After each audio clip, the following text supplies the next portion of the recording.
Hi, and welcome to the very first episode of Science with Summit. I'm Summit, your host for the evening. Now, back to the question. Tonight I'll be referencing the book The Physics of Superheroes by Dr. James Calculus. Yes, none other than the Dr. Calculus. And I will also be referencing Google and some other sources. Now, Superman's strength changed a lot over the years, but I would like to talk about the original Superman. Yes, back to his debut appearance in 1938 in the comic book series Action Comic Books. Fun fact, back in 2014 on August 24th, this specific comic book sold for $3,207,852. This was the only comic book to ever sell for over $3 million. But what do we need to know about Superman? We know he can leave a building in a single bound, but how high is that? The comic book states that that is 1/8 of a mile high, but for our purposes we will say 660 feet, so we can use feet per second. But how big is Superman? Google says Superman is 6'2" and 235 pounds. Thanks, Google. Well, that's all we need to know about Superman, but what do we need to know about physics? We need to know that force equals mass times acceleration, and we also need to know that gravity is 32 feet per second squared. Thanks, Isaac Newton. So if force equals mass times acceleration, and we already know that Superman's mass is 235 pounds, but physicists like to use kilograms, so we'll convert that to 105 kilograms. So now all we need to know is the acceleration. To figure out acceleration, we need to know how fast he needs to be going. We figure this out with velocity squared equals 2 times gravity times height.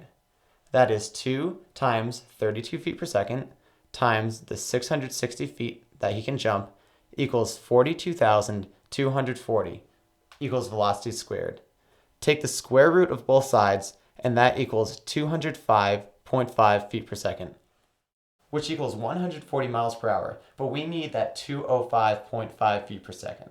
So if we know he needs to go from the bottom of his jump at a perfect standstill to the very top at 205 feet per second, we know two things. We know that the average between those two speeds is about 100 feet per second.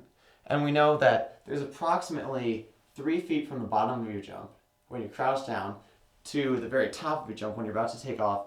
If that's about 3 feet, and he's traveling at 100 feet per second, that is 0.03 seconds.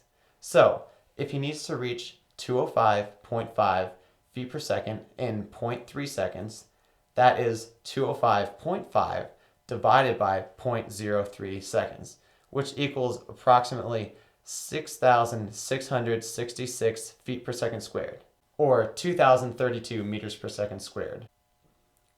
Force equals mass times acceleration. Don't worry guys, we're almost there. Force equals mass, 105 kilograms, times acceleration, 2,032 meters per second squared, equals 213,360 kilograms meters per second squared, or 47,965 pounds of force. Thanks again, Google. This means Superman can squat almost 48,000 pounds. Well, guys, thanks for watching me figure that out. And if you enjoy this, please check out How Powerful is Pikachu? Or check out How Halo's Own Master Chief is So Tough. Anyways, thanks for watching.